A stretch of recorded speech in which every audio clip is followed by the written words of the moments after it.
야, 너한테서 썩은 냄새나. 회사가 내 안방이야?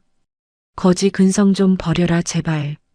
팀장은 전 직원 보는 앞에서 제 짐 가방을 발로 걷어찼습니다.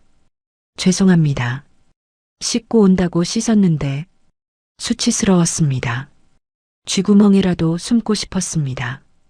월세 보증금을 생면부지의 노인에게 줘버리고 찜질방을 전전하던 저에게 세상은 너무나 가혹했으니까요. 그런데 그때였습니다. 우웅 마이너스 건물 유리가 떨릴 만큼 거대한 엔진 소리가 들려왔습니다.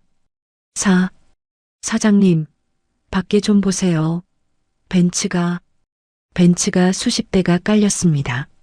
황급히 뛰쳐나간 사람들 앞 가장 크고 비싼 차에서 내린 노신사가 제 앞에 무릎을 꿇었습니다. 은희님, 늦어서 미안합니다. 그 한마디에 저를 비웃던 팀장의 다리가 사시나무 떨듯 후들거리기 시작했습니다. 가장 낮은 곳에서 가장 높은 곳으로 날아오른 짜릿한 인생 역전 드라마. 별빛 달빛 사연입니다. 오늘의 사연 시작합니다. 구독해 주시면 채널 운용하는데 도움이 됩니다. 하늘에 구멍이라도 뚫린 듯 장대비가 쏟아지는 밤이었습니다. 낡은 다가구 주택 2층 복도 끝에서 날카로운 고함 소리가 터져나왔죠. 돈 가져왔어? 오늘까지라고 했을 텐데.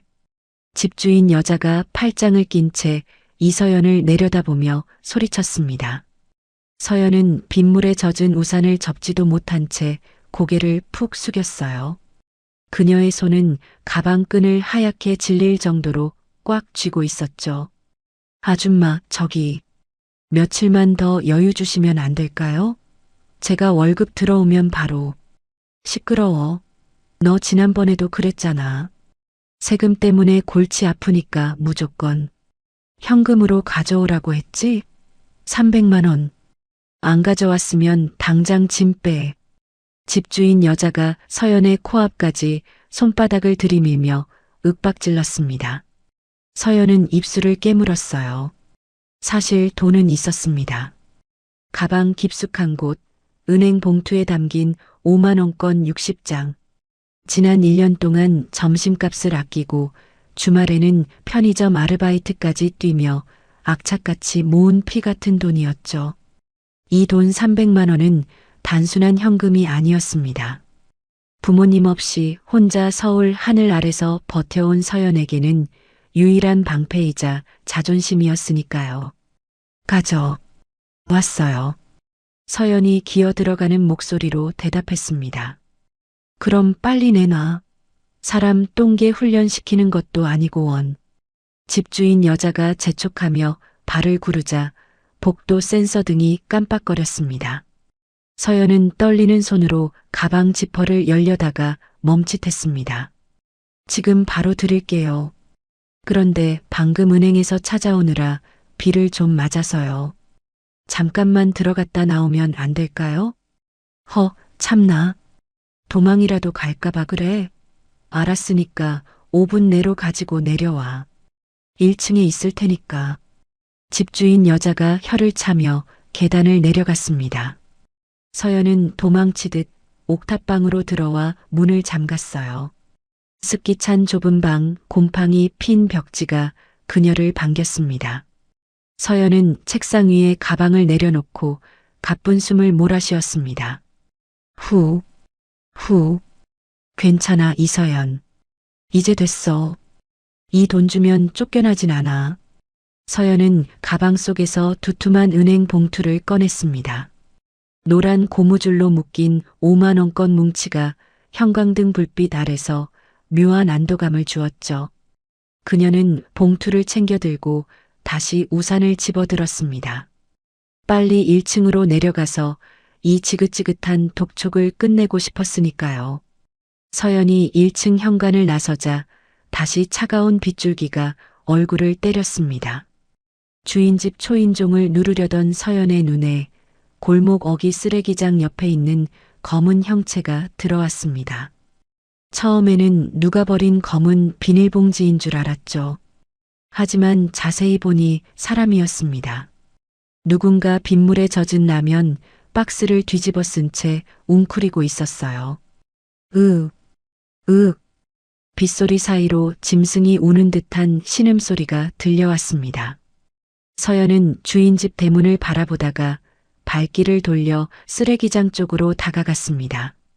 가까이 가보니 행색이 초라한 노인이 가슴을 부여잡고 쓰러져 있었죠. 입고 있는 옷은 넋마나 다름없었고 앙상한 다리는 상처투성이었습니다. 할아버지, 여기서 뭐 하세요? 괜찮으세요? 서연이 노인의 어깨를 조심스럽게 흔들며 물었습니다. 노인이 힘겹게 고개를 들어 서연을 올려다봤습니다. 초점 없는 눈동자가 파르르 떨리고 있었죠. 얼굴은 핏기 하나 없이 창백해서 금방이라도 숨이 끊어질 것만 같았습니다.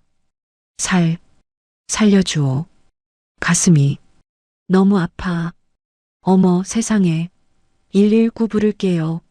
잠시만요. 서연이 주머니에서 휴대폰을 꺼내려 하자 노인이 차가운 손으로 서연의 손목을 덥석 잡았습니다. 놀라울 정도로 강한 악력이었죠. 아니야. 병원 못 가. 네. 그게 무슨 말씀이세요? 지금 위급해 보이시는데요. 돈이 없어. 응급실 접수비도 없어서. 쫓겨났어. 수술비 없으면 죽는데. 노인의 목소리는 절망 그 자체였습니다. 서연은 말문이 막혔습니다. 돈이 없어서 치료를 거부당했다는 말, 남의 일 같지가 않았거든요. 노인은 잡고 있던 서연의 손목을 놓고는 털썩 바닥으로 쓰러졌습니다. 그냥 이렇게 가려나 봐. 춥고 배고프고. 노인이 체념한 듯 눈을 스르르 감았습니다. 그 순간 서연의 머릿속에 5년 전 돌아가신 할머니의 얼굴이 스쳐 지나갔습니다. 수술비 500만 원이 없어서 진통제만 삼키다 고통스럽게 눈을 감으셨던 할머니. 그때 서연은 병원 복도에서 피눈물을 흘리며 맹세했었죠. 다시는 돈 때문에 사람을 잃지 않겠다고요. 하지만 이 돈은 내 전 재산이야. 이거 없으면 나도 당장 길거리로 나앉아야 해. 서연의 손이 품속에 있는 돈 봉투를 꽉 움켜쥐었습니다. 이성은 그냥 지나치라고 소리치고 있었습니다. 집주인이 1층에서 기다리고 있었으니까요. 하지만 발이 바닥에 본드로 붙인 듯 떨어지지 않았습니다. 죽어가는 노인의 거친 숨소리가 빗소리보다 더 크게 귓가에 울렸습니다. 미치겠네 진짜. 서연이 입술을 질끈 깨물었습니다. 빗물인지 눈물인지 모를 것이 뺨을 타고 흘러내렸죠. 그녀는 떨리는 손으로 품속의 봉투를 꺼냈습니다. 300만 원. 그녀의 1년, 아니 그녀의 생존 그 자체인 돈. 서연은 봉투를 노인의 앙상한 손에 쥐어주었습니다. 할아버지, 정신 차려보세요. 이거 받으세요. 서연이 소리치며 노인을 흔들었습니다. 노인이 겨우 눈을 뜨고 손에 쥐어진 두툼한 봉투를 바라보았습니다. 이게 뭐요? 돈이에요. 300만 원이에요. 이거면 수술 받으실 수 있죠? 제발 사세요. 네. 서연의 목소리가 물기에 젖어 떨렸습니다. 노인은 믿기지 않는다는 표정으로 서연과 돈 봉투를 번갈아 쳐다보았습니다. 그의 눈에 생기가 돌기 시작했습니다. 아가씨, 이 큰 돈을 나한테 왜? 묻지 마시고 빨리 가세요. 마음 변하기 전에 빨리요. 서연은 노인의 말을 자르며 벌떡 일어났습니다. 더 지체하다가는 다시 돈을 뺏어오고 싶어질 것 같았거든요. 후회가 파도처럼 밀려오기 전에 자리를 떠야 했습니다. 고맙소. 정말 고맙소. 이 은혜는. 뒤에서 노인이 울먹이며 외치는 소리가 들렸지만 서연은 귀를 막고 빗속을 달렸습니다. 다시 다가구 주택 1층 현관으로 돌아온 서연은 가쁜 숨을 몰아쉬며 털썩 주저앉았습니다. 빈손이었습니다. 허탈함과 공포가 동시에 밀려와 다리가 후들거렸습니다. 야, 이서연, 너 왜 이제 와? 현관문이 벌컥 열리며 집주인 여자가 튀어나왔습니다. 여자는 서연의 빈손을 확인하고는 눈꼬리를 치켜 올렸습니다. 돈은 가져온다며? 설마 빈손이야? 서연은 고개를 들 수가 없었습니다. 뭐라고 변명할 수도 없었죠. 길 가던 노인에게 줬다고 하면 미친 사람 취급을 받을 게 뻔했으니까요. 죄송해요. 사정이 생겨서. 사정? 웃기고 있네. 너 내가 우습게 보이지? 당장 나가. 내 집에서 당장 나가라고. 집주인 여자가 서연의 팔을 잡아 끌며 소리를 질렀습니다. 서연은 비명을 지르며 매달렸습니다. 아줌마, 하루만요. 아니, 내일 아침까지만이라도 있게 해주세요. 비도 오는데 갈 데가 없어서 그래요. 이게 어디서 수작질이야? 아까 짐 싸놓은 거 봤지? 좋은 말 할 때 내 발로 나가. 집주인 여자는 서연을 뿌리치고 2층으로 뛰어 올라갔습니다. 잠시 후 쿵쾅거리는 소리와 함께 서연의 낡은 여행용 캐리어 하나가 현관 밖으로 내동댕이 쳐졌습니다. 진흙탕 속에 처박힌 캐리어가 마치 서연의 처지 같았습니다. 다시는 얼씬도 하지 마. 한 번만 더 눈에 띄면 경찰 부를 줄 알아. 쾅! 육중한 철문이 닫히는 소리가 골목을 울렸습니다. 서연은 빗물에 젖은 캐리어를 멍하니 바라보았습니다. 정말 끝이었습니다. 돌아갈 방도 따뜻한 이불도 내일을 버틸 돈도 모두 사라져버렸습니다. 남은 건 젖은 옷과 캐리어 하나뿐이었죠. 서연은 비틀거리며 캐리어 손잡이를 잡았습니다. 바퀴 굴러가는 소리가 처량하게 빗소리에 묻혔습니다. 정처 없이 걷다 보니 어느새 동네 어귀에 있는 24시간 찜질방 간판이 보였습니다. 주머니를 뒤져보니 꼬깃꼬깃한 1,000원짜리 몇 장과 동전이 잡혔습니다. 입장료를 내고 나면 정말 남는 게 없는 돈이었습니다. 찜질방 안은 후끈한 열기로 가득했습니다. 하지만 서연의 몸은 으슬으슬 떨려왔습니다. 그녀는 사람들 눈을 피해 가장 구석진 토굴방으로 들어갔습니다. 딱딱한 바닥에 누워 젖은 머리카락을 쓸어 넘겼습니다. 나 진짜 미쳤나 봐. 그 돈이 어떤 돈인데. 이제 어떻게? 내일 회사엔 어떻게 가고?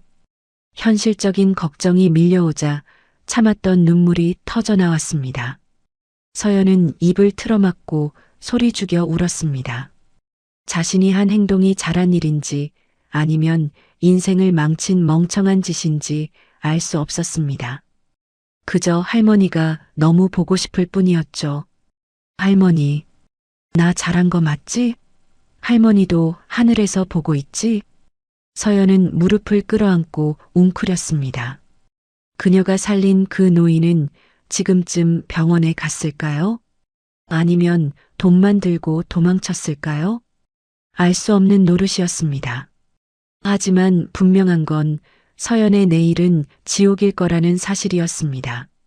다음 날 새벽 6시 찜질방의 웅성거리는 소리에 서연은 눈을 떴습니다. 잠을 잔 건지 만 건지 머리가 깨질 듯 아팠습니다. 서연은 비틀거리며 일어나 짐을 챙겼습니다. 오늘도 출근은 해야 했습니다. 그래야 살 수 있으니까요. 하지만 그녀는 아직 모르고 있었습니다. 자신의 그 무모한 선택이 3일 뒤 어떤 기적을 불러올지 말입니다.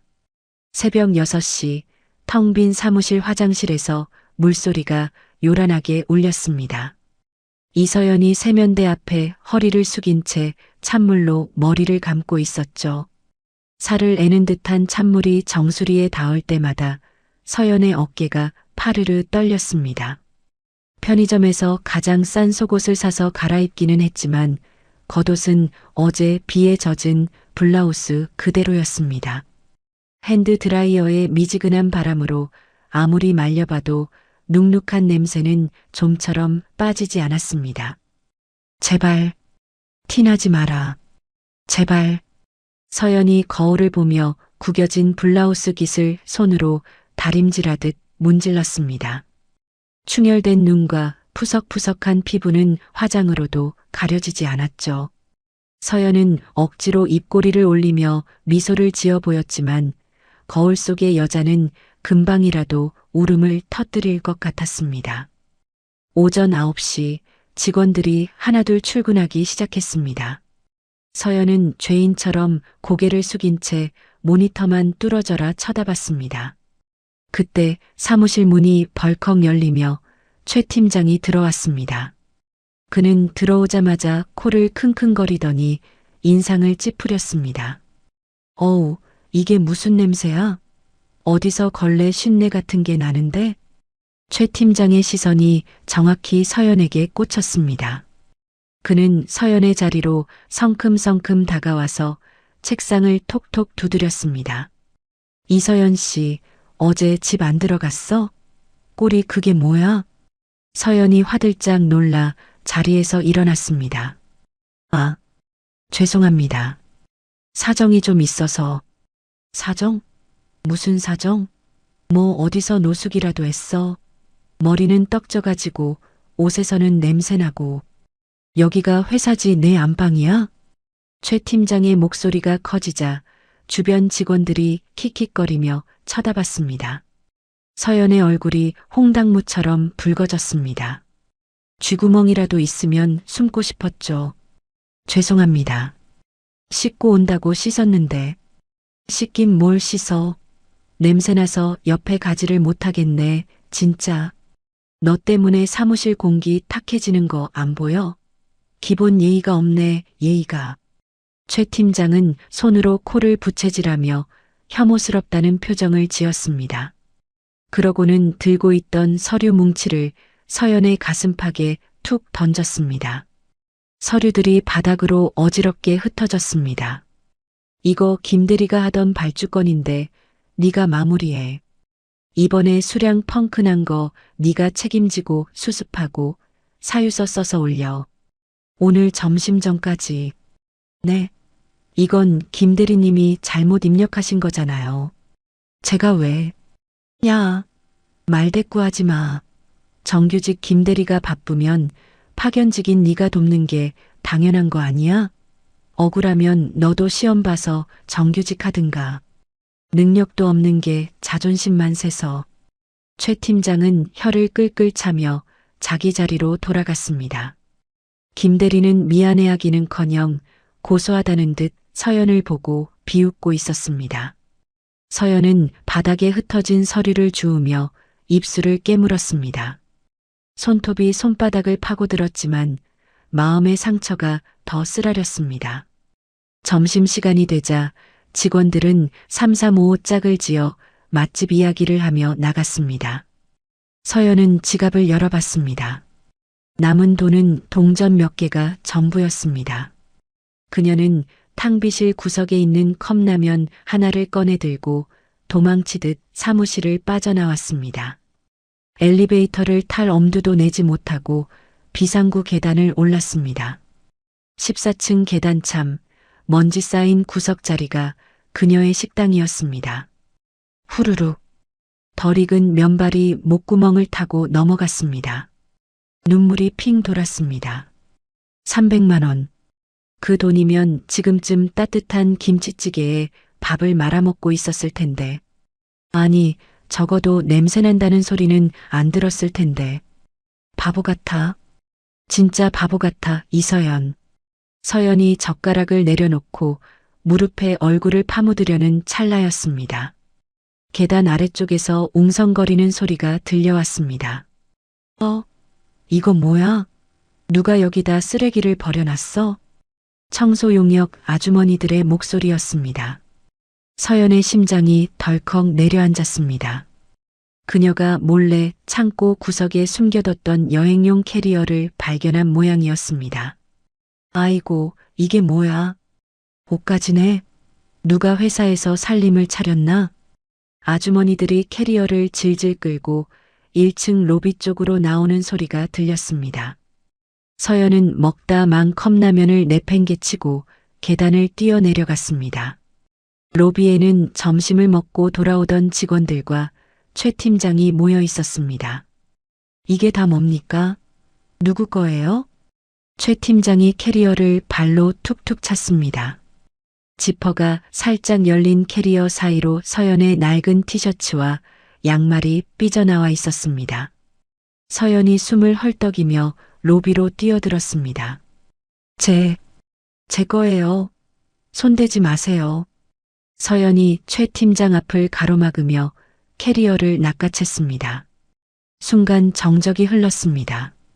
최 팀장의 눈이 휘둥그레졌다가 이내 비열한 웃음으로 바뀌었습니다.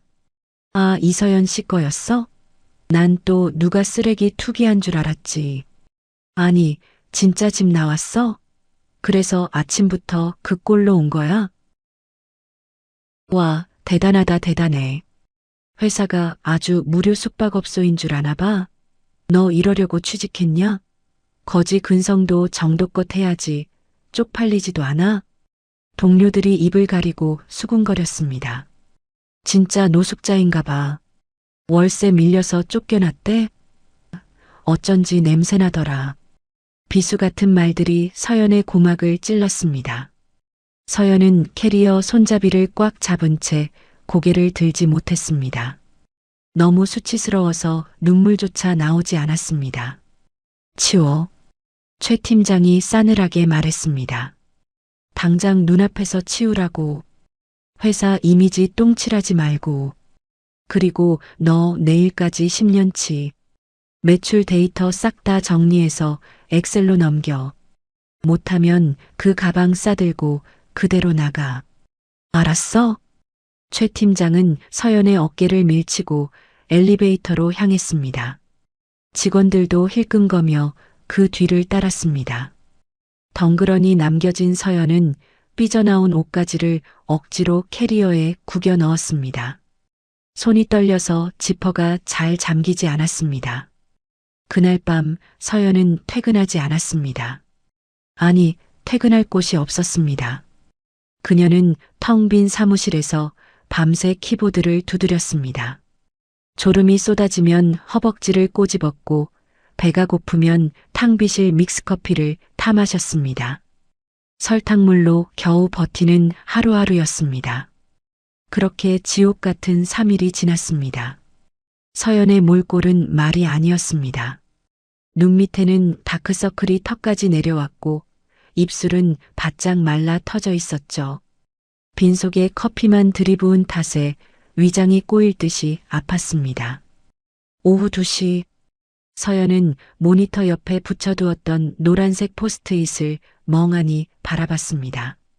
목표 월세 보증금 마련이라고 적힌 메모였습니다. 이제는 아무 의미 없는 종이 조각이었죠. 아? 서연은 포스트잇을 떼어내 손안에서 구겼습니다. 3일 전에 자신이 원망스러웠습니다.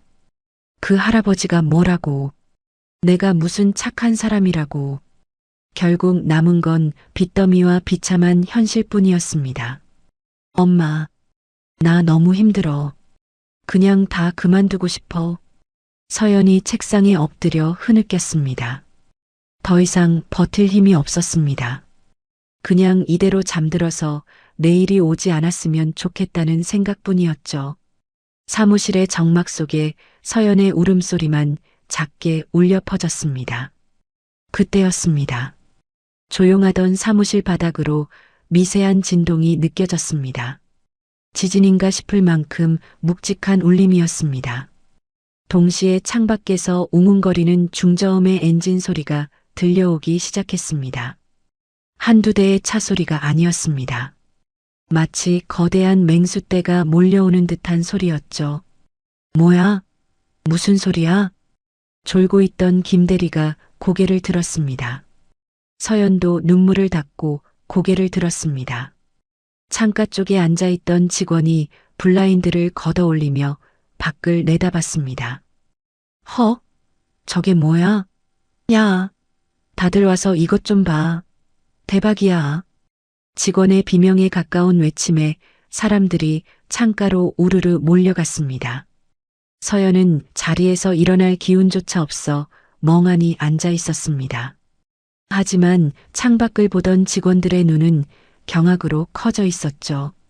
곧이어 대형 기획 사무실 유리창이 덜덜 떨릴 만큼 거대한 소음이 귓가를 때렸습니다. 그것은 단순한 자동차 엔진 소리가 아니었습니다.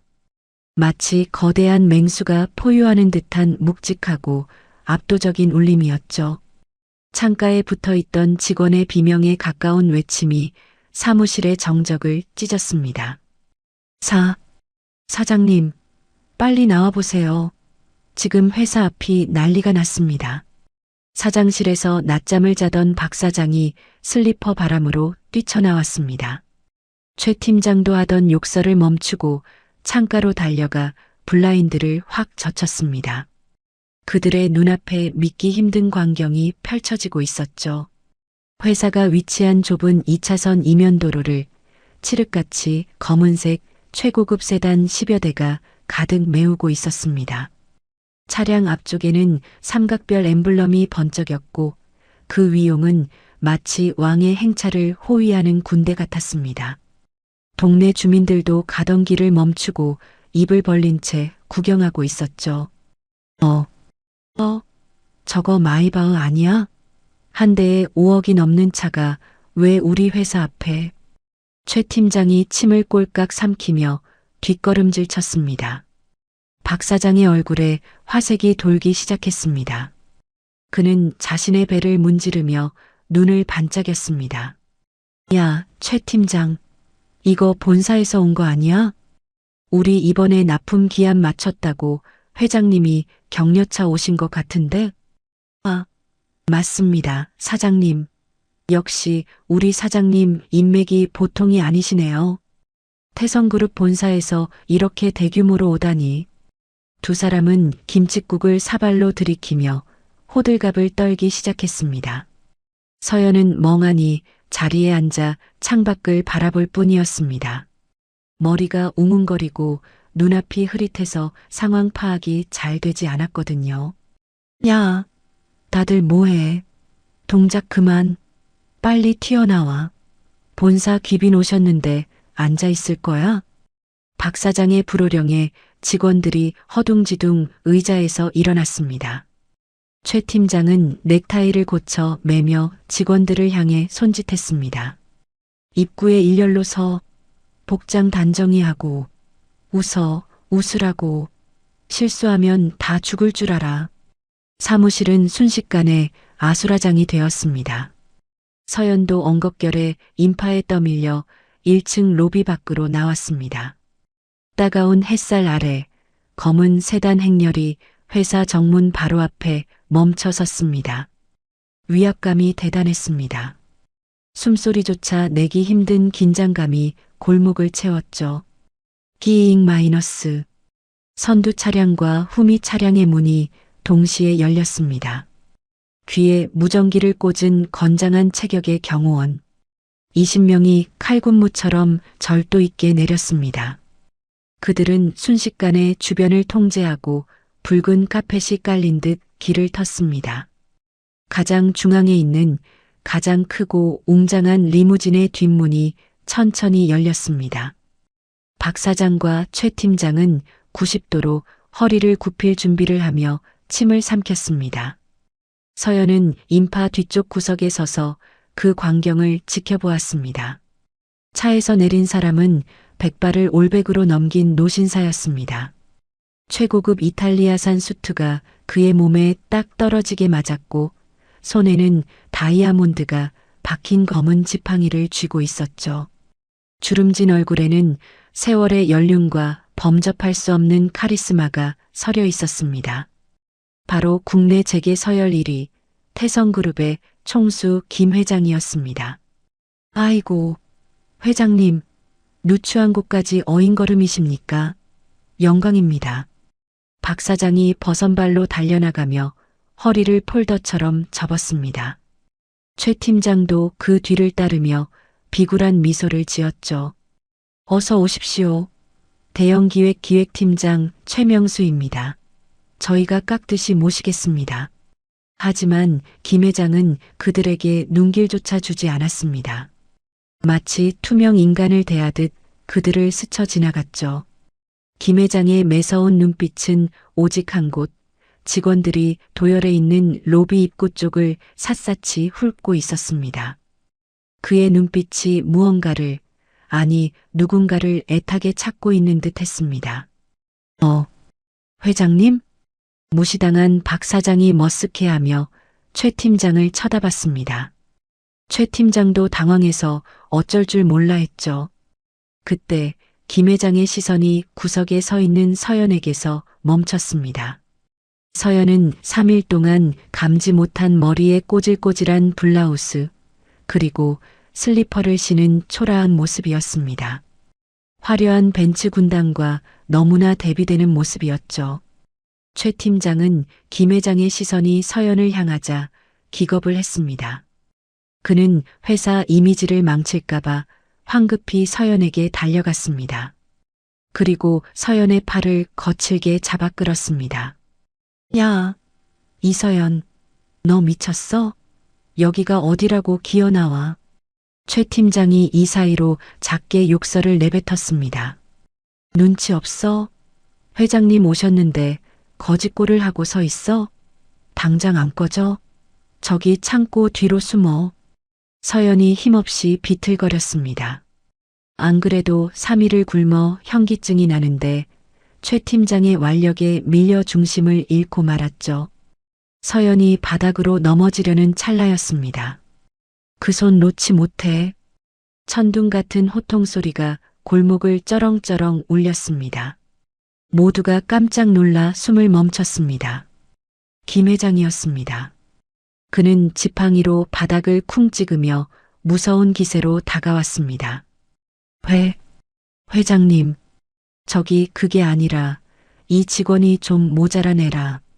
최 팀장이 변명하려 했지만 김 회장의 서슬 퍼런 눈빛에 입을 다물 수밖에 없었습니다. 김 회장은 최 팀장의 어깨를 지팡이로 밀쳐내고 비틀거리는 서연의 앞에 섰습니다. 서연은 겁에 질려 고개를 들지 못했습니다. 또 무슨 호통을 들을까봐 어깨를 잔뜩 움츠렸죠. 그녀는 눈앞에 노신사가 3일 전 자신이 구한 할아버지라는 사실을 전혀 눈치채지 못하고 있었습니다. 그때의 행색과는 하늘과 땅 차이였으니까요. 죄송합니다. 제가 일부러 그런 게 아니라. 서연이 떨리는 목소리로 사과했습니다. 그런데 그때 믿을 수 없는 일이 벌어졌습니다. 김 회장이 쓰고 있던 중절모를 벗어 가슴에 얹더니 서연을 향해 허리를 깊이 숙였습니다. 대한민국 경제를 움직이는 거목이 일개 하청업체 말단 여직원에게 정중하게 예를 갖춘 것입니다. 늦어서 미안하네. 아가씨. 김 회장의 따뜻한 목소리에 서연은 천천히 고개를 들었습니다. 눈이 마주친 순간 서연의 동공이 지진이 난 듯 흔들렸습니다. 그 눈빛, 빗속에서 자신을 바라보던 간절하고 고마워하던 그 눈빛이었습니다. 할아버지? 서연의 입에서 탄성이 터져 나왔습니다. 설마, 정말 그 할아버지 맞으세요? 살아계셨어요? 서연은 그가 회장이라는 사실보다 그가 살아있다는 사실에 안도하며 눈물을 글썽였습니다. 자신이 준 돈으로 수술을 받고 건강해진 모습에 가슴이 벅차올랐죠. 김 회장은 그런 서연의 맑은 눈을 보며 다시 한번 감동했습니다. 자신이 누군지 알게 된 이 순간에도 오직 자신의 생사만을 걱정하는 아이. 김 회장은 바들바들 떨고 있는 서연의 손을 자신의 두 손으로 꼭 잡았습니다. 거칠고 차가운 서연의 손이 김 회장의 따뜻한 손 안에 담겼습니다. 그래, 자네 덕분에 살았어. 자니가 준 300만 원. 그건 돈이 아니라 내 생명이었네. 아니에요. 저는 그냥 할머니 생각이 나서 그 돈 300만 원. 내가 300억, 아니 내 전 재산을 털어서라도 갚겠네. 내 목숨값이 그 정도는 되거든. 김 회장은 뒤에 서 있는 비서실장을 향해 손짓했습니다. 그리고 얼어붙어 있는 박 사장과 최 팀장, 그리고 직원들을 향해 선언하듯 소리쳤습니다. 똑똑히들 들어라. 오늘부로 이 아가씨는 내 생명의 은인이자 태성그룹의 BVIP다. 누구든 이분께 함부로 대하는 자는 태성그룹 전체를 적으로 돌리는 것으로 간주하겠다. 최 팀장의 얼굴이 사색이 되어 흑빛으로 변했습니다. 다리에 힘이 풀린 그는 그 자리에 주저앉고 말았습니다. 자신이 3일 내내 괴롭히고 모욕했던 그 여직원이 회장님의 은인이라니. 박 사장은 입을 뻐끔거릴 뿐 아무 말도 하지 못했습니다. 김 회장은 멍하니 서 있는 서연의 어깨를 감싸 안았습니다. 가자. 이런 누추한 곳은 너에게 어울리지 않아. 하지만 재짐이 그런 건 다 버리고 가거라. 내가 세상에서 제일 좋은 것으로 다 해줄 테니까. 김 회장의 에스코트를 받으며 서연은 리무진으로 향했습니다. 경호원이 정중하게 뒷문을 열어주었습니다. 서연은 차에 타기 전 뒤를 한번 돌아보았습니다. 주저앉아 있는 최 팀장, 경악한 표정의 동료들, 그리고 낡은 건물. 지긋지긋했던 가난과 무시가 순식간에 과거가 되어 멀어지고 있었습니다. 탁-, 차 문이 닫히고 벤츠 군단은 미끄러지듯 골목을 빠져나갔습니다. 서연은 푹신한 가죽 시트에 몸을 파묻고 창밖을 바라보았습니다.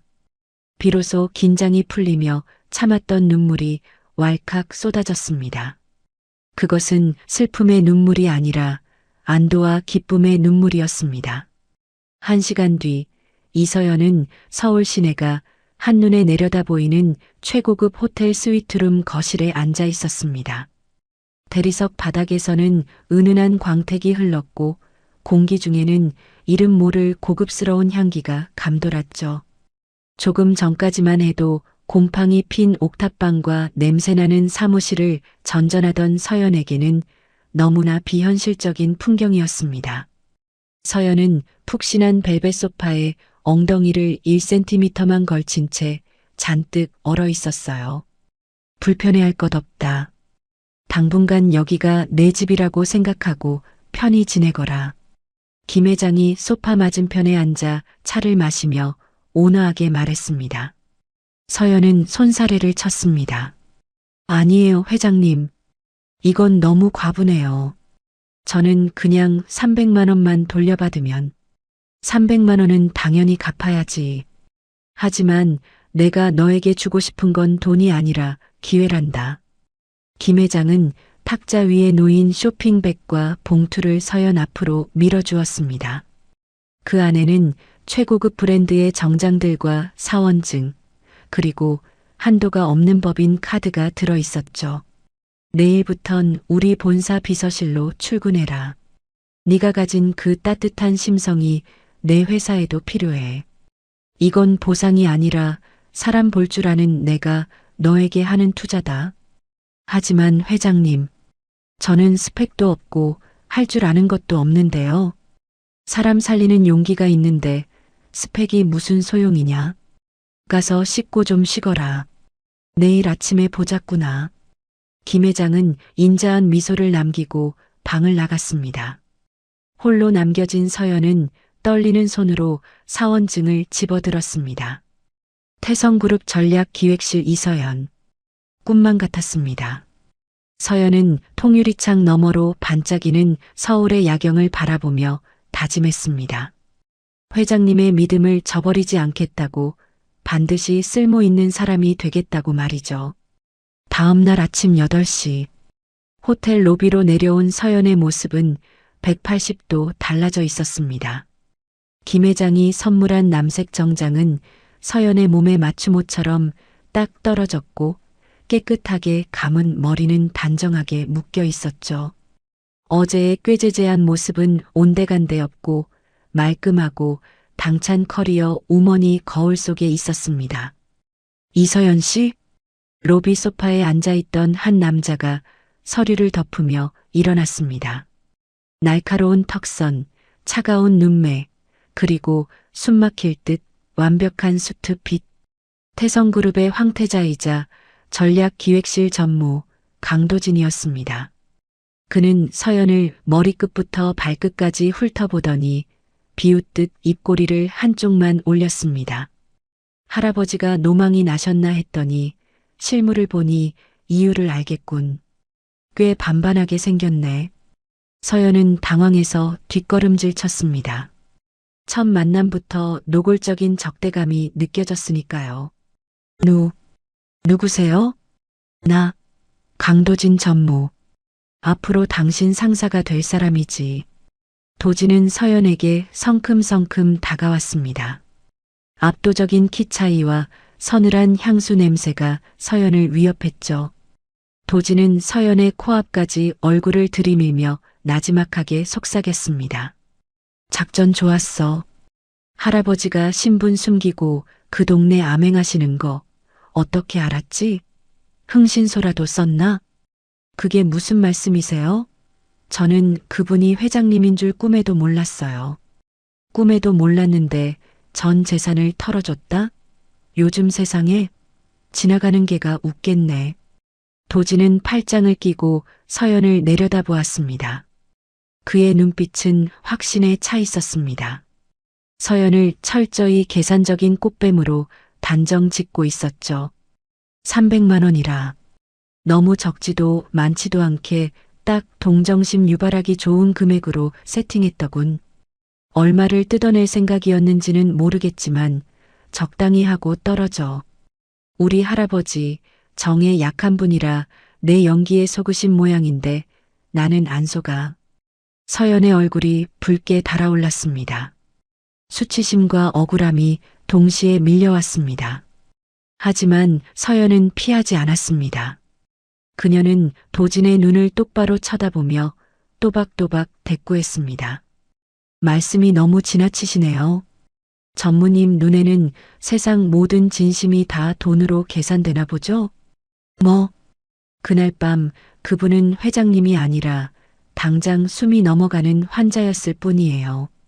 제가 노린 게 있다면 회장님 돈이 아니라 할아버지의 목숨이었고요. 말은 청산유수네. 그리고 그렇게 의심되시면 저를 자르세요. 하지만 저는 제 발로는 안 나갑니다.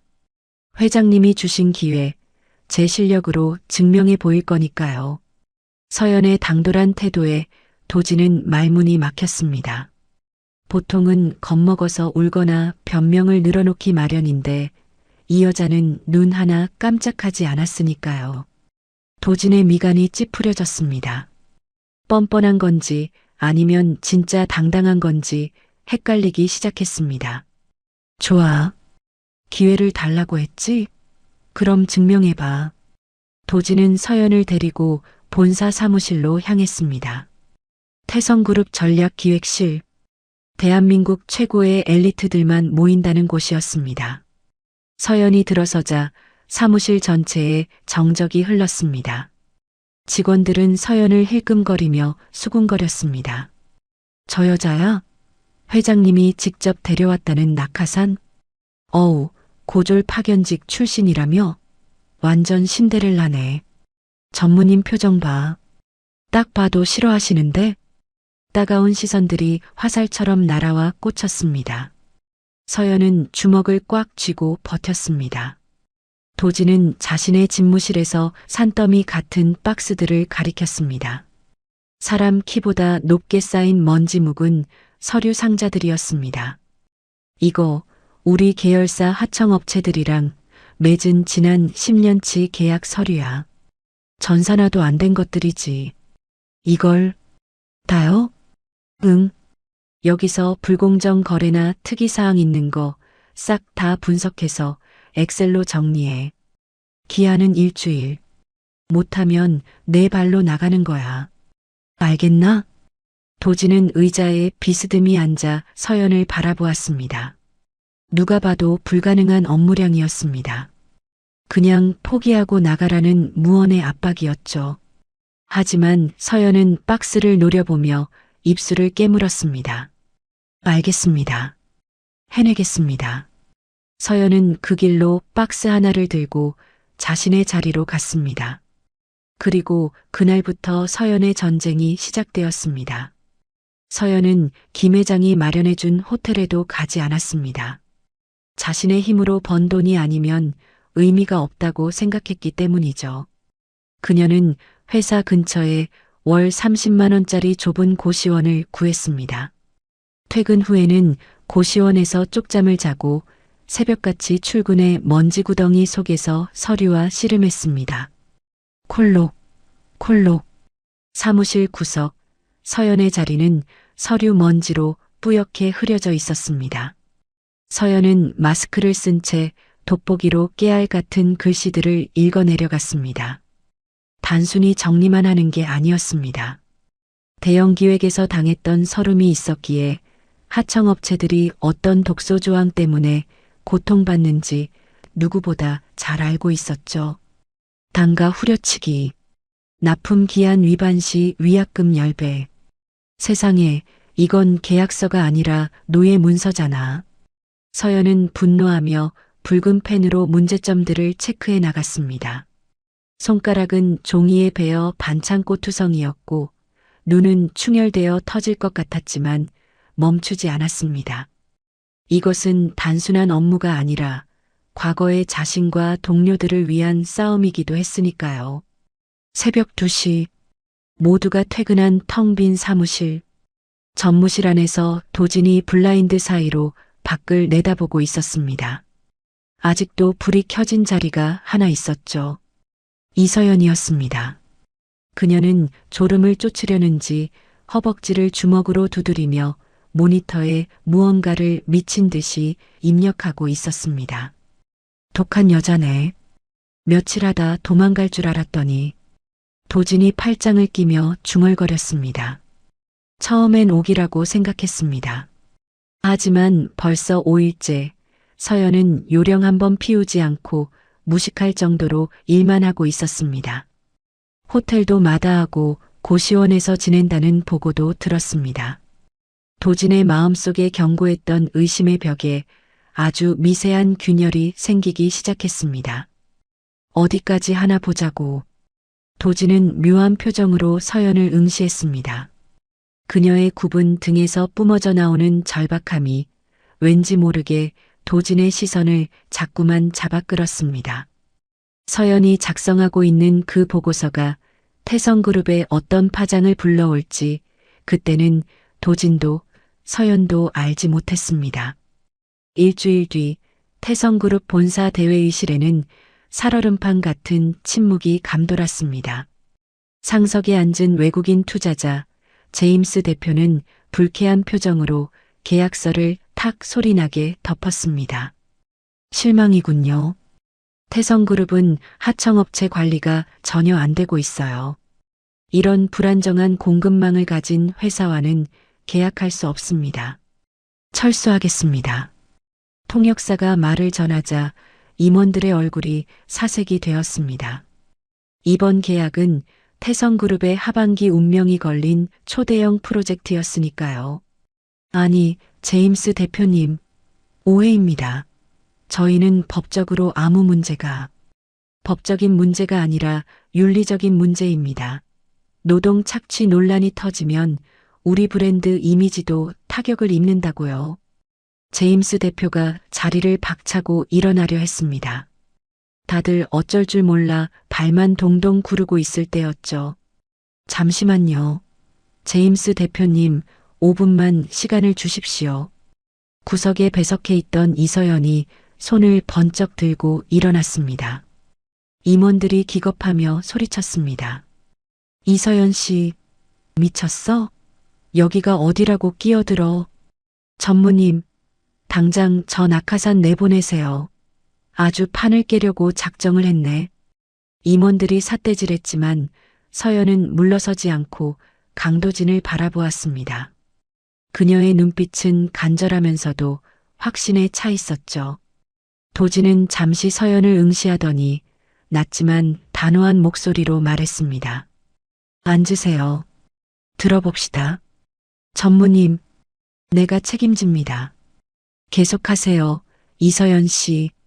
도진의 허락이 떨어지자 서연은 떨리는 손으로 준비한 USB를 연결했습니다. 화면에 뜬 것은 화려한 그래프가 아니라 서연이 지난 일주일간 밤을 새워 정리한 하청업체들의 적나라한 현실과 구체적인 개선안이었습니다. 대표님 말씀이 맞습니다. 현재 저희의 하청 구조는 시한폭탄입니다. 하지만 여기를 봐주십시오. 서연은 유창하진 않지만 또박또박한 목소리로 설명을 시작했습니다. 기존의 단가 후려치기 대신 성과 공유제를 도입하면 초기 비용은 들겠지만 불량률이 30% 감소합니다. 제가 지난 10년치 데이터를 전수조사에서 뽑은 시뮬레이션 결과입니다. 서연이 넘기는 슬라이드에는 현장의 땀 냄새가 배어있는 구체적인 수치들이 가득했습니다. 단순히 책상머리에서 나온 보고서가 아니었죠. 그것은 서연이 직접 겪은 고통이자 현장의 절규를 숫자로 증명한 것이었습니다. 저희는 단순한 하청이 아니라 상생 파트너를 제안합니다. 태성그룹이 먼저 손을 내밀면 그들은 최고의 품질로 보답할 겁니다. 이것이 가장 확실한 리스크 관리입니다.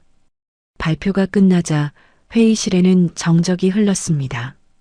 제임스 대표는 팔짱을 낀 채 서연을 뚫어지게 쳐다보았습니다. 임원들은 마른 침을 삼키며 처분만 기다렸죠. 한참 뒤 제임스 대표의 입가에 미소가 번졌습니다. 놀랍군요. 지난 10년 동안 본 브리핑 중에 가장 솔직하고 현실적이었습니다. 완벽한 데이터네요. 제임스 대표가 다시 자리에 앉으며 펜을 들었습니다. 좋습니다. 이 상생 파트너십 조건으로 계약하겠습니다. 단 이 프로젝트의 실무는 저분이 맡아주십시오. 제임스 대표가 서연을 지목했습니다. 임원들은 입을 떡 벌렸고 도진의 입가에도 희미한 미소가 스쳤습니다. 서연은 다리에 힘이 풀려 책상을 짚었습니다. 해낸 것입니다. 그녀가 흘린 땀방울이 헛되지 않았음을 실력으로 증명해낸 순간이었죠. 회의가 끝나고 복도로 나온 도진이 서연에게 다가왔습니다. 제법인데? 난 도중에 울면서 나갈 줄 알았더니 전무님이 책임져 주신다면서요. 믿는 구석이 있으니까 저지른 거죠. 서연이 쑥스러운 듯 웃자 도진이 서연의 어깨를 툭 쳤습니다. 잘했어. 인정하지. 당신 낙하산 아니고 내 파트너야. 도진의 그 한마디에 서연의 가슴이 벅차올랐습니다. 1년 전 300만 원 때문에 벌벌 떨던 계약직 사원이 태성그룹 후계자의 파트너로 인정받는 순간이었습니다. 그로부터 한 달 뒤 태성그룹 창립 기념일 파티가 열리는 호텔 그랜드 볼룸. 화려한 샹들리에 아래 대한민국 내로라 하는 정재계 인사들이 모여 있었습니다. 그 화려한 불빛 속으로 도진과 서연이 나란히 입장했습니다. 서연은 김 회장이 선물한 연한 핑크빛 드레스를 입고 있었는데 그 모습이 너무나 우아해서 사람들의 시선이 집중되었죠. 어머, 저 여자 누구야? 강 전무님 약혼녀야? 아니, 이번에 그 대형 계약 성사시킨 비서실 직원이라던데? 미모가 보통이 아니네. 쏟아지는 찬사의 서연은 얼굴을 붉혔지만 도진은 보란 듯이 서연의 허리에 손을 얹고 에스코트했습니다. 가장 빛나는 밤이었습니다. 그런데 파티장 입구에서 소란스러운 목소리가 들려왔습니다. 아이고, 비키세요. 우리 대형기획 사장님 들어가십니다. 야, 조심해. 이거 사장님 골프채란 말이야. 익숙한 아주 불쾌한 목소리였습니다. 최 팀장이었습니다. 그는 대형 기획 박 사장의 수행원 자격으로 억지로 따라온 참이었죠. 양손에는 박 사장의 짐을 바리바리 싸들고 땀을 뻘뻘 흘리며 굽신거리고 있었습니다. 야, 저기 저거 이서연 아니야? 최 팀장이 눈을 비비며 소리쳤습니다. 화려한 드레스를 입고 도진의 옆에 서 있는 서연을 보고는 귀신이라도 본 듯 놀란 표정이었죠. 박 사장도 눈이 휘둥그레졌습니다. 세상에, 우리 회사 그 찌질이 이서연 맞아? 완전히 용됐네, 용됐어. 최 팀장은 짐을 바닥에 내팽개치고 넥타이를 고쳐 맸습니다. 그의 눈이 탐욕스럽게 번들거렸습니다. 사장님, 기회입니다. 서연이 제가 키웠지 않습니까? 가서 말만 잘하면 우리한테 콩고물 좀 떨어질 겁니다. 최 팀장은 비굴한 미소를 장착하고 서연에게 다가갔습니다. 아이고, 서연 씨. 아니, 이 비서님, 이게 얼마만입니까? 서연이 고개를 돌려 최 팀장을 내려다보았습니다. 한 달 전만 해도 저 사람 앞에서 벌벌 떨었는데 지금은 그가 너무나 하찮아 보였습니다. 어머, 팀장님 아니세요? 여기는 어쩐 일이세요? 직원들 등골 빼먹느라 바쁘실 텐데. 에이, 농담도 참. 내가 서연 씨 신입 때부터 얼마나 아꼈는지 알면서 그래. 우리 사이에 왜 이래? 최 팀장은 뻔뻔하게 서연의 손을 잡으려 했습니다. 서연은 혐오스럽다는 듯 한 발짝 뒤로 물러섰습니다. 아꼈다고요? 냄새난다고 쫓아내고 거지 근성이라고 욕하던 게 아끼는 건가요? 아니, 그건 다 서연 씨 잘 되라고 훈육 차원에서. 착각하지 마세요. 저는 팀장님이 키운 게 아니라 팀장님이 밟아도 죽지 않고 살아남은 잡초니까요. 그리고 서연의 눈빛이 싸늘하게 변했습니다. 팀장님이 가르쳐 주신 대로 주제 파악 좀 해드리려고요.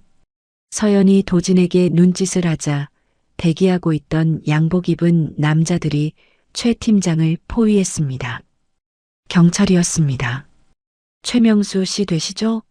하청업체 납품 비리 및 공금 횡령 혐의로 체포합니다.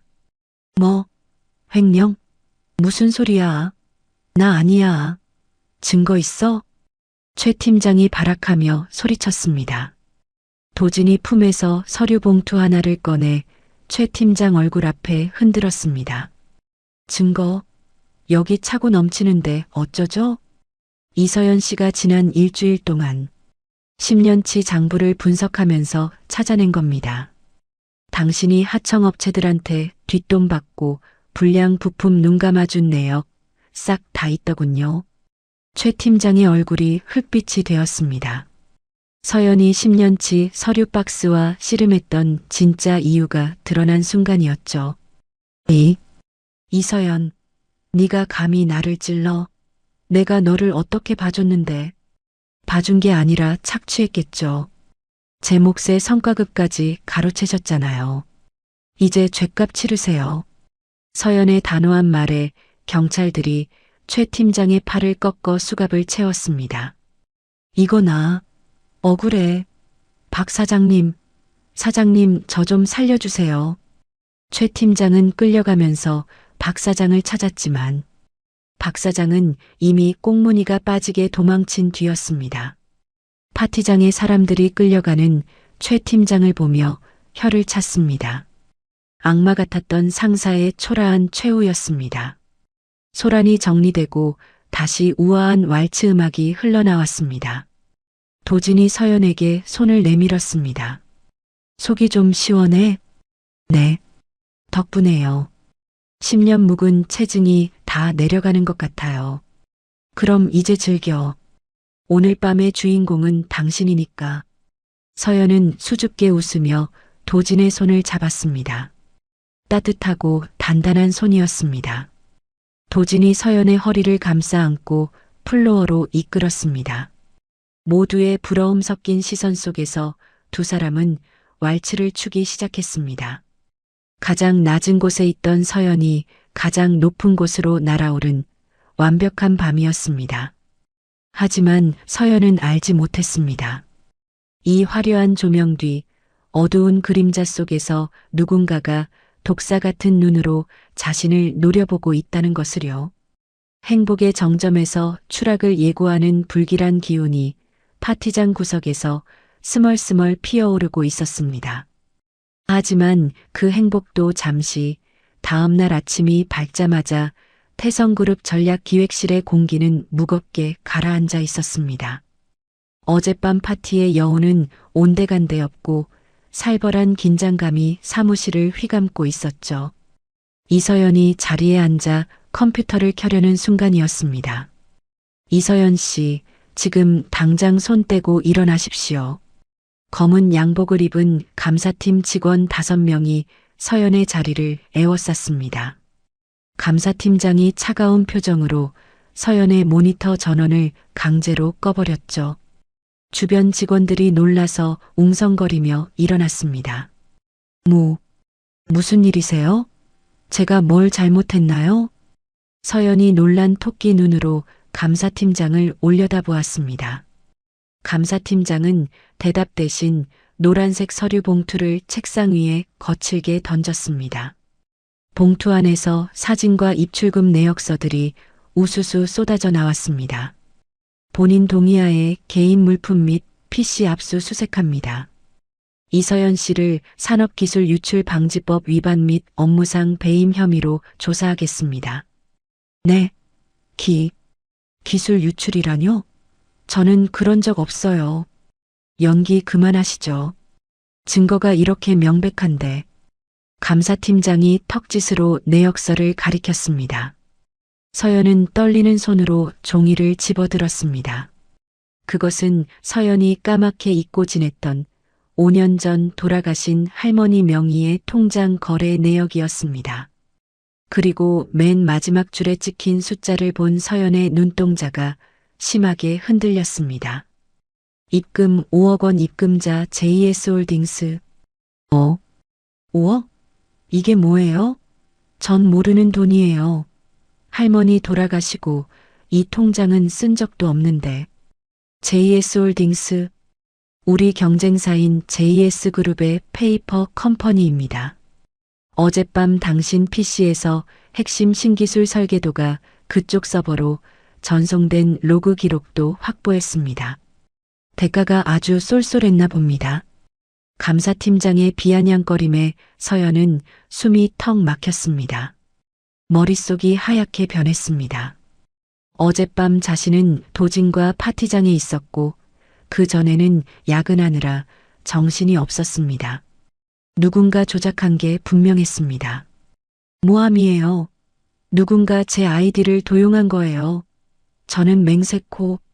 그 변명은 검찰 가서 하시죠. 일단 사원증 반납하고 회사에서 나가주십시오. 수사 결과 나올 때까지 대기 발령입니다. 감사팀 직원이 서연의 목에 걸린 사원증을 거칠게 낚아채 벗겨냈습니다. 서연은 비틀거리며 책상을 짚었습니다. 그때 사무실 입구에서 강도진 전무가 뛰어들어왔습니다. 지금 다들 뭐 하는 거야? 누가 내 허락도 없이 감사팀을 불렀어. 도진이 감사팀장의 멱살을 잡을 듯이 밀어붙였습니다. 하지만 감사팀장은 눈 하나 깜짝하지 않고 영장을 내밀었습니다. 이사회 의결사항입니다. 전무님. 명백한 물증이 나왔는데 감싸시면 전무님도 공범으로 의심받습니다. 물증? 웃기지 마. 이서연 씨가 그럴 사람이 아니라는 건 내가 제일 잘 알아. 사람 속은 모르는 겁니다. 300만 원으로 회장님 마음 사더니 5억 챙겨서 뒤통수 치는 게 딱 꽃뱀들 수법 아닙니까? 감사팀장의 독설에 도진의 주먹이 올라갔습니다. 하지만 서연이 도진의 옷자락을 잡았습니다. 전무님, 하지 마세요. 여기서 흥분하시면 전무님까지 곤란해져요. 서연 씨, 저 진짜 아니에요. 믿어주세요. 서연의 눈에 눈물이 가득 고였습니다. 도진은 입술을 깨물며 주먹을 내렸습니다. 지금 당장 할 수 있는 게 아무것도 없다는 무력감이 그를 짓눌렀습니다. 서연은 감사팀원들에게 떠밀려 짐도 챙기지 못한 채 회사 밖으로 쫓겨났습니다. 회전문이 닫히는 순간 동료들의 수군거림이 비수처럼 날아와 꽂혔습니다. 거봐, 내가 그럴 줄 알았어. 근본 없는 애들은 어쩔 수 없다니까. 완전 소름 돋아. 착한 척 다 하더니 뒤로 5억을 챙겨. 우리도 다 조사받는 거 아니야? 아, 짜증나.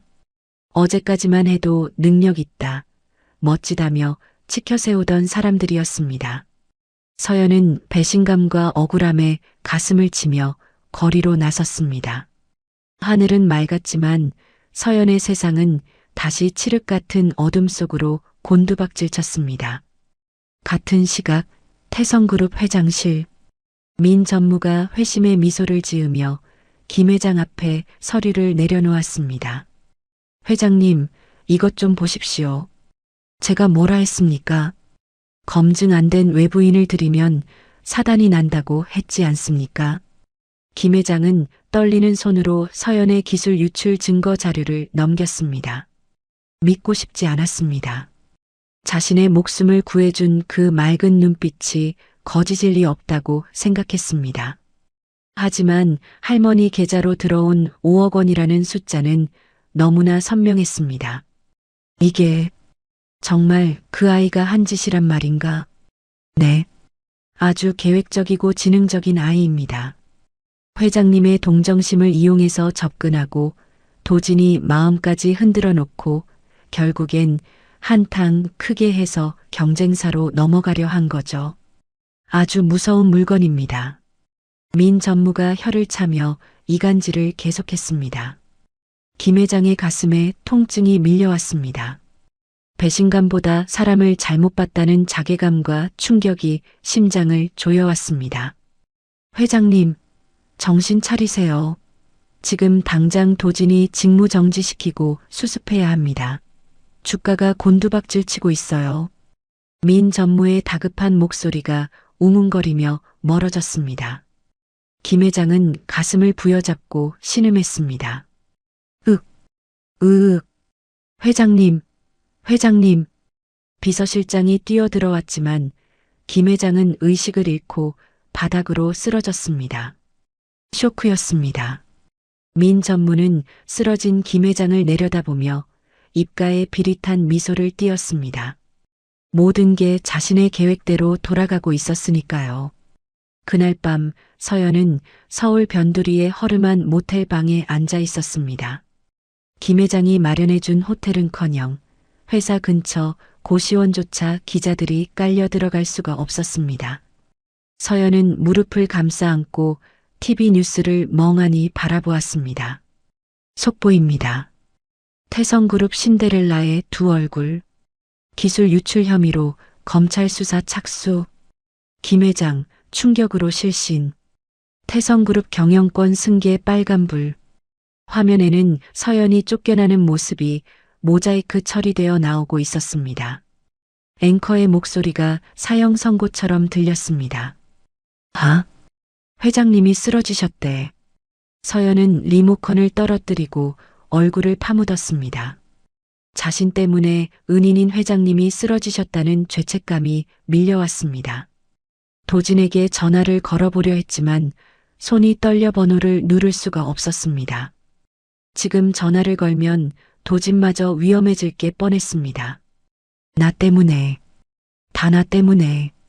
서연은 침대 구석으로 기어가 이불을 뒤집어 썼습니다. 다시 1년 전 비 오는 날 쫓겨나던 때로 돌아간 것 같았습니다. 아니, 그때보다 더 비참했습니다. 그때는 가난했지만 떳떳했고 지금은 전 국민이 손가락질하는 범죄자가 되었으니까요. 그냥 다 포기할까? 어디 먼 데로 도망가서 숨어 살까? 나쁜 마음이 스멀스멀 피어올랐습니다. 창밖을 보니 네온 사인이 어지럽게 번쩍이고 있었습니다. 서연은 눈을 감았습니다. 그때 감은 눈 속에서 김 회장의 따뜻했던 미소와 도진의 단단한 손길이 떠올랐습니다. 네가 가진 따뜻한 심성이 내 회사에도 필요하다. 당신 낙하산 아니고 내 파트너야. 그들의 목소리가 환청처럼 들려왔습니다. 서연은 번쩍 눈을 떴습니다. 눈동자에서 눈물이 마르고 서늘한 도끼가 서리기 시작했습니다. 아니야. 내가 도망치면 진짜 꽃뱀이 되는 거야. 난 훔치지 않았어. 억울해서라도 이대로는 못 죽어. 서연은 벌떡 일어나 세수를 했습니다. 거울 속에 자신을 노려보았습니다. 민전무. 분명 그 사람이었습니다. 파티장에서 최 팀장이 잡혀갈 때 유일하게 당황하지 않고 싸늘하게 웃고 있던 그 얼굴이 떠올랐습니다. 내 결백은 내가 증명해. 가만히 앉아서 당하진 않을 거야. 서연은 가방에서 검은색 야구 모자와 마스크를 꺼냈습니다. 그리고 펑퍼짐한 후드티를 입어 체격을 가렸습니다. 시계는 새벽 2시를 가리키고 있었습니다.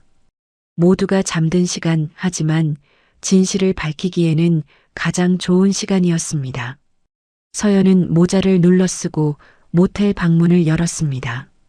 차가운 밤 공기가 폐부를 찔렀지만 그녀의 발걸음은 망설임이 없었습니다. 그녀가 향한 곳은 태성그룹 본사 정문이 아니었습니다.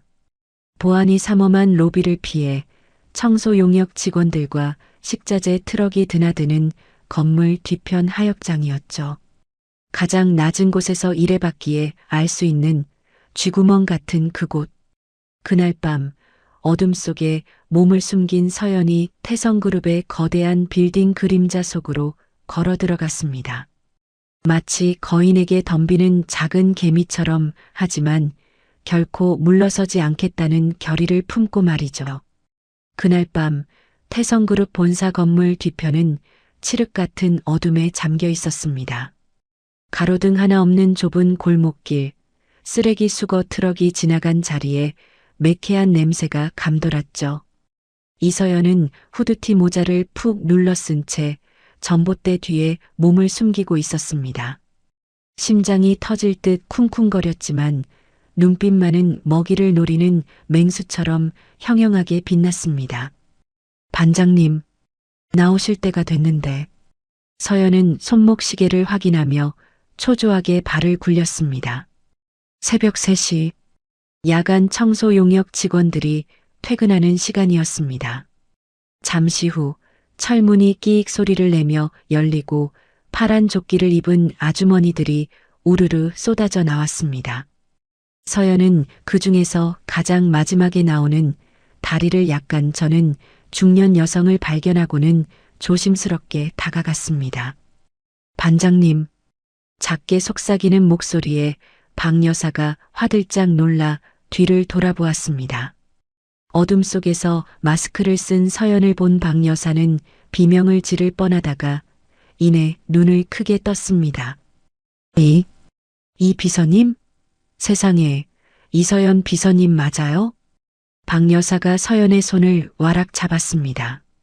거친 손바닥에 온기가 전해지자 서연의 눈시울이 붉어졌습니다. 회사에서 모두가 서연을 투명 인간 취급할 때 유일하게 서연이 챙겨드린 간식을 먹으며 딸처럼 걱정해 주던 분이었죠. 반장님, 잘 지내셨어요? 제가 놀라게 해드려서 죄송해요. 잘 지내고 말고가 어디 있어. 뉴스 보고 내가 얼마나 가슴을 쳤는데. 그럴 사람이 아닌데 우리 착한 이 비서님이 그럴 리가 없는데 하면서 박 여사는 야위어버린 서연의 얼굴을 쓰다듬으며 울먹였습니다. 반장님, 저 시간 없어서 본론만 말씀드릴게요. 혹시 그날 밤 제가 야근하다가 잠깐 자리를 비웠을 때 제 자리에 누가 왔었는지 보셨나요? 서연의 간절한 물음에 박 여사의 표정이 굳어졌습니다. 그녀는 주위를 두리번거리더니 품속 깊은 곳에서 낡은 폴더폰 하나를 꺼냈습니다. 안 그래도 내가 이것 때문에 며칠 밤을 설쳤어. 경찰서에 가야 하나, 회장님께 가야 하나. 근데 내가 힘이 없어서 무서워서. 네? 그게 무슨 말씀이세요? 그날 밤에 내가 휴게실 청소하다가 이 비서님 책상에 있는 액자가 생각나더라고. 그 할머니 사진 꽂아둔 거 있잖아. 먼지나 닦아주려고 갔는데 박 여사가 떨리는 손으로 휴대폰을 열어 재생 버튼을 눌렀습니다. 작은 화면 속 흔들리는 앵글 사이로 누군가의 뒷모습이 보였습니다. 어두운 사무실, 서연의 컴퓨터 앞에 앉아 무언가를 조작하고 있는 남자. 그는 USB를 꽂고 파일을 복사하고 있었습니다. 남자가 고개를 돌리는 순간 서연은 숨을 들이켰습니다. 이 사람, 민 전무님 수행 비서잖아요. 맞아. 내가 도둑인 줄 알고 몰래 찍었거든. 근데 나중에 보니까 높은 사람 비서라서 무서워서 말을 못했어. 박 여사의 증언은 완벽한 스모킹 건결정적 증거이었습니다. 서연은 휴대폰을 부여잡고 오열했습니다. 자신이 베푼 작은 친절이 벼랑 끝에서 동아줄이 되어 돌아온 것입니다. 반장님, 정말 감사합니다. 이 은혜 평생 잊지 않을게요. 이거면 다 잡을 수 있어요. 서연은 눈물을 닦고 곧바로 공중전화 부스로 달려갔습니다. 추적을 피하기 위해서였습니다. 동전을 넣고 익숙한 번호를 눌렀습니다. 신호가 채 2번도 울리기 전에 상대방이 전화를 받았습니다. 여보세요? 누구십니까? 강도진 전무의 목소리였습니다. 잔뜩 날이 서 있고 지쳐있는 목소리. 전무님, 저예요. 서연이요. 수화기 너머에서 안도의 한숨소리가 길게 들려왔습니다. 아, 이서연 씨, 도대체 어디 있는 거야? 연락도 안 되고 내가 얼마나 걱정했는지 알아? 무사한 거야? 밥은 먹었어? 저 괜찮아요. 그보다 전무님, 저 증거 찾았어요. 민 전무가 시킨 짓이라는 거 확실한 물증 확보했어요. 서연의 단호한 말에 도진의 목소리가 차분해졌습니다. 그래, 나도 준비 끝났어. 민 전무가 만든 유령 회사, 그리고 당신 할머니 계좌로 돈 보냈네요. 내 사비 털어서 고용한 전문가들이 싹 다 역추적해서 찾아냈어. 역시 전무님이실 줄 알았어요. 서연 씨, 지금 어디야? 당장 데리러 갈게. 아니요. 내일 아침 이사회장으로 바로 갈게요. 거기서 끝장을 봐요. 다음 날 아침 9시 태성그룹 본사 대회의실 긴급 이사회가 열리고 있었습니다. 상석에는 병상에 있는 김 회장 대신 민 전무가 앉아 있었습니다. 그는 승자의 미소를 지으며 마이크를 잡았습니다. 존경하는 이사님들, 회장님의 와병과 사상 초유의 기술 유출 사태에 대해 책임을 묻지 않을 수 없습니다. 강도진 전무의 해임안을 상정합니다. 좌중이 술렁거렸습니다. 도진은 팔짱을 낀 채 눈을 감고 있었습니다. 민 전무를 따르는 이사들이 목소리를 높였습니다. 맞습니다. 꽃뱀 하나 관리 못해서 회사를 이 지경으로 만든 책임, 전무가 져야죠. 검증도 안 된 여자를 비서실에 앉힐 때부터 알아봤어. 민 전무는 만족스러운 듯 고개를 끄덕이며 의사봉을 들어 올렸습니다. 이견 없으시면 강도진 전무의 해임과 이서연의 형사 고발건을 가결하겠습니다. 땅, 따, 쾅 마이너스. 육중한 회의실 문이 부서질 듯 활짝 열렸습니다. 의사봉을 내리치려던 민 전무의 손이 허공에서 멈췄습니다. 모든 시선이 문 쪽으로 쏠렸습니다. 잠깐만요. 그 회의만 보류해 주시죠. 또랑또랑한 목소리가 회의실을 울렸습니다. 이서연이었습니다. 그녀는 도진의 경호원들의 호의를 받으며 청소 반장 박 여사와 함께 당당하게 걸어 들어왔습니다. 며칠 전 쫓겨날 때의 그 초라한 모습이 아니었습니다. 눈빛은 그 어느 때보다 강렬하게 타오르고 있었죠. 아니, 이게 누구야? 산업 스파이가 여길 어디라고 들어와? 보안팀, 뭐해, 당장 끌어내. 민 전무가 벌떡 일어나 고래고래 소리를 질렀습니다. 보안 요원들이 다가오려 하자 도진이 자리에서 일어나 그들을 막아섰습니다. 내 증인에게 손대지 마. 도진의 서늘한 경고에 보안 요원들이 주춤했습니다. 도진은 서연에게 다가가 고개를 끄덕였습니다. 서연은 단상 앞으로 걸어나가 자신의 휴대폰을 회의실 메인 스크린에 연결했습니다. 범죄자는 제가 아니라 이 안에 따로 있습니다. 서연이 재생 버튼을 눌렀습니다. 대형 스크린에 박 여사가 찍은 영상이 선명하게 재생되었습니다. 민 전무의 수행 비서가 서연의 컴퓨터를 조작하고 누군가와 통화하며 네, 전무님, 심었습니다. 라고 보고하는 음성까지 생생하게 흘러나왔습니다. 회의실은 충격에 휩싸였습니다. 민 전무의 얼굴이 핏기를 잃고 하얗게 질렸습니다. 그의 눈동자가 갈 곳을 잃고 흔들렸습니다. 이건 조작이야. 요즘 딥페이크니 뭐니 기술 좋잖아. 어디서 청소부 아줌마랑 짜고 사기를 쳐. 민 전무가 발악하며 책상을 내리쳤습니다. 그러자 도진이 서류 뭉치 하나를 민 전무의 면전에 던졌습니다. 종이들이 눈처럼 흩날리며 민 전무의 얼굴을 때렸습니다. 조작? 그럼 이것도 조작입니까? 도진이 차갑게 비웃으며 말했습니다. 민 전무 당신이 만든 페이퍼 컴퍼니 JS 홀딩스 이서연 씨 할머니 계좌로 5억을 쏘라고 지시한 인터넷 IP 주소 당신 집무실로 나왔습니다.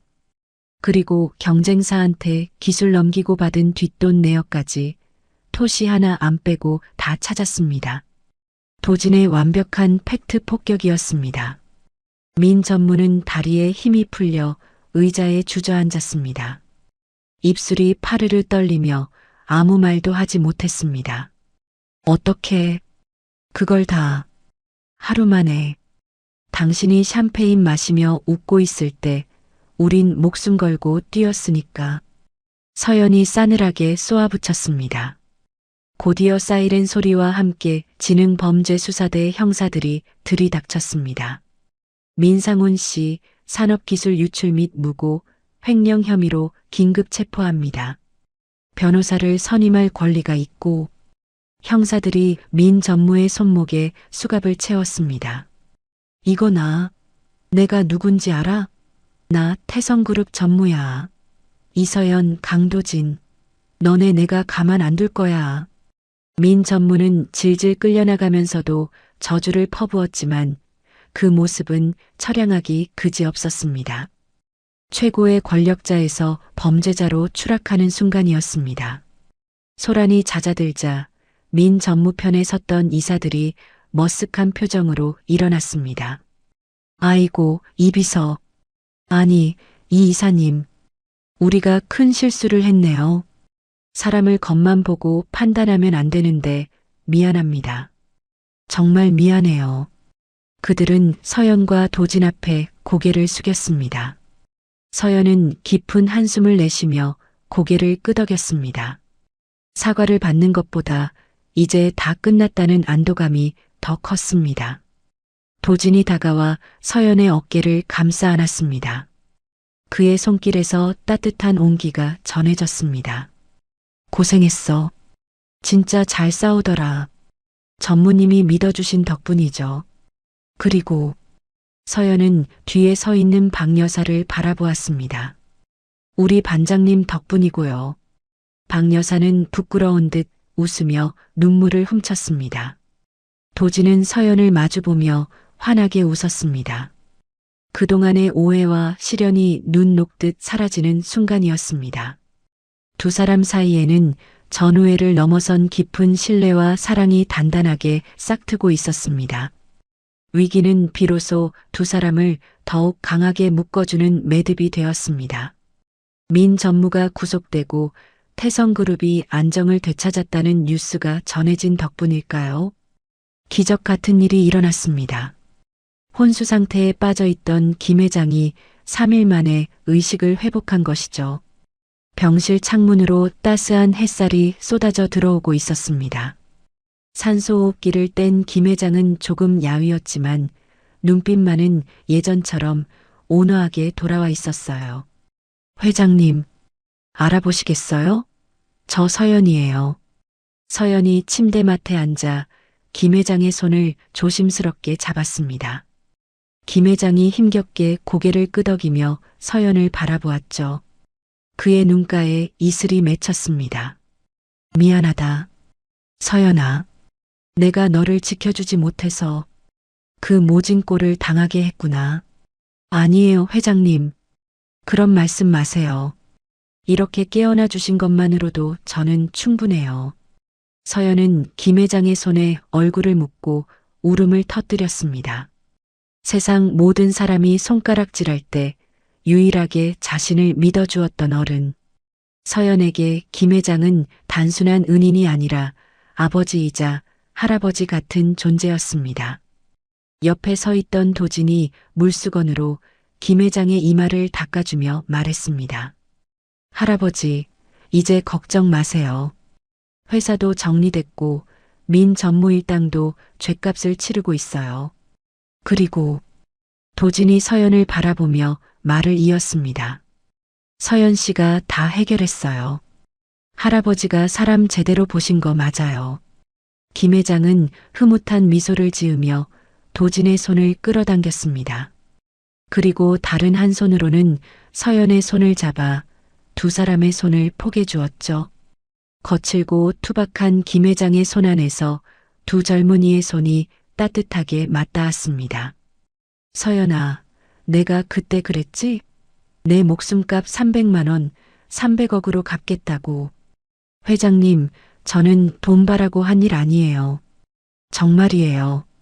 안다. 그래서 더 귀한 게지. 이제 돈이 아니라 사람으로 갚고 싶구나. 피 한 방울 섞이지 않았지만 너는 이미 내 친손녀나 다름없어.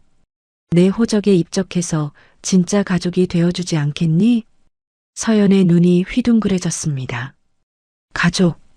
부모님과 할머니를 여의고 늘 사무치게 그리워했던 그 단어. 고아로 세상에 홀로 남겨졌던 서연에게 든든한 울타리가 생기는 순간이었습니다. 그리고 도진아, 내 할아버지.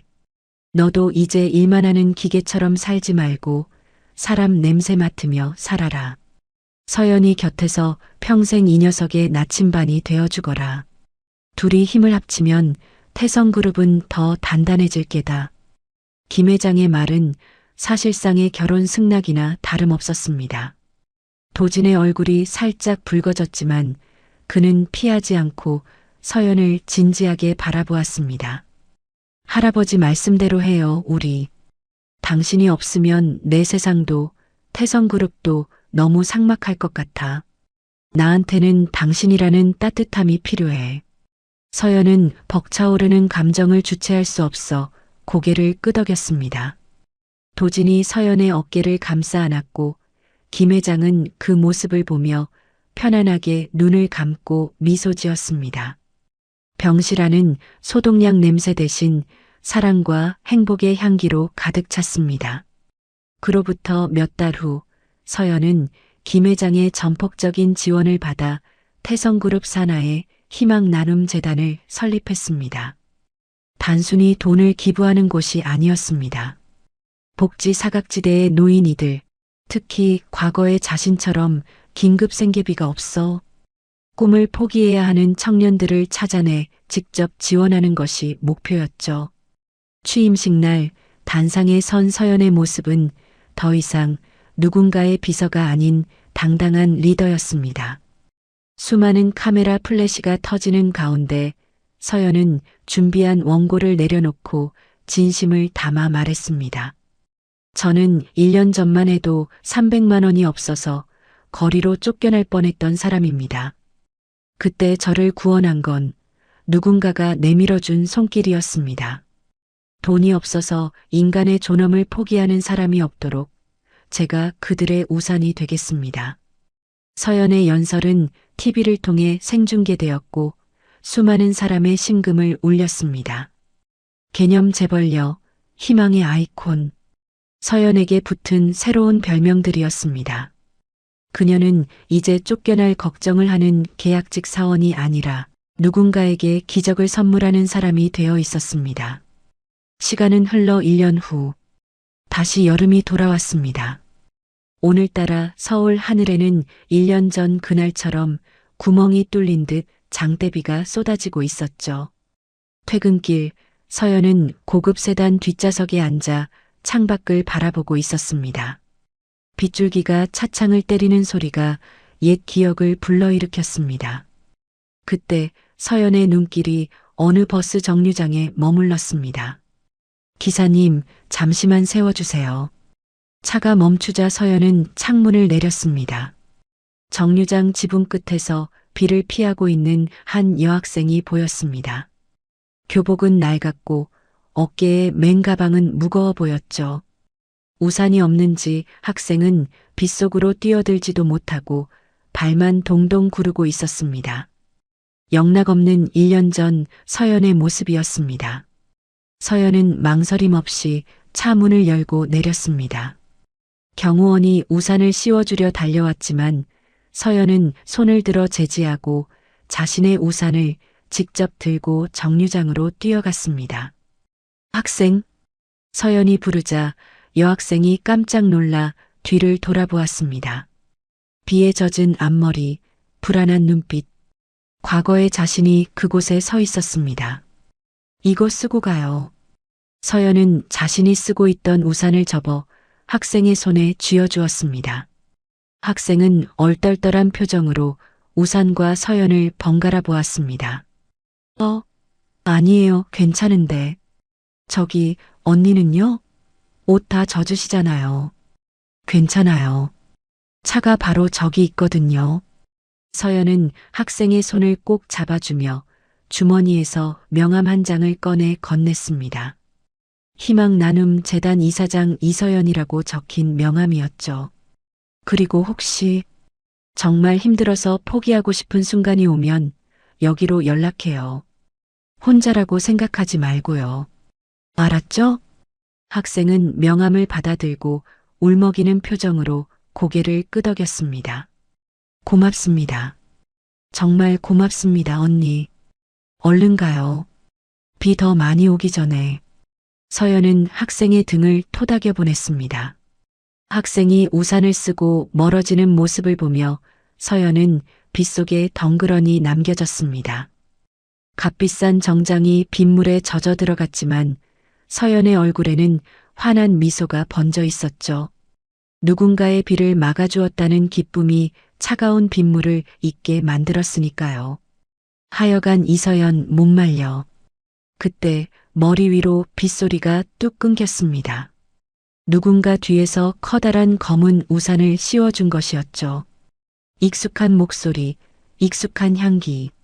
서연이 뒤를 돌아보자 도진이 짐짓 엄한 표정을 지으며 서 있었습니다. 도진 씨? 언제 왔어요? 당신이 또 누구 퍼주고 있나 감시하러 왔지. 퇴근 시간 지났는데 안 오길래 마중 나왔어.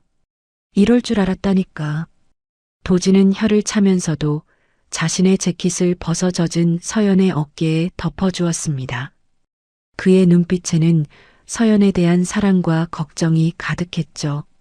비 다 맞았잖아. 감기 걸리면 어쩌려고 그래. 헤헤, 괜찮아요. 도진 씨가 이렇게 우산 들고 와줄 줄 알았으니까요. 말이나 못하면. 도진이 피식 웃으며 서연의 어깨를 감싸 안았습니다. 두 사람은 하나의 우산 속으로 들어갔습니다.